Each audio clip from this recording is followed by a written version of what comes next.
ल आज नेपालको एउटा नयाँ उत्पादन कथा हेरौँ। के यहाँ विश्वस्तरीय सामान बन्न सक्छ त? धेरैलाई के लाग्छ भने राम्रो सामान त विदेशबाटै आउँछ, होइन र? तर अब यो सोच बदल्दैछ, त्यो पनि काठमाडौँबाटै।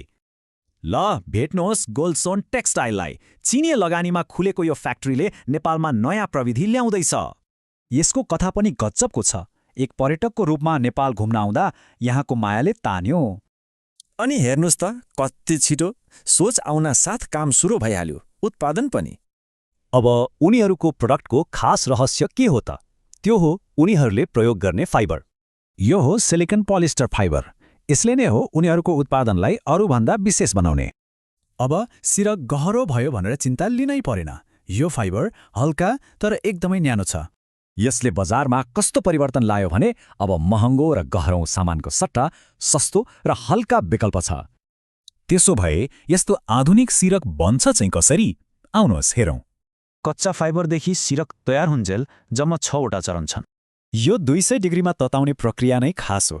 यसले गर्दा फाइबर डल्लो पर्दैन, सिरक सधैँ उस्तै। तर कुरा यतिमै सकिँदैन।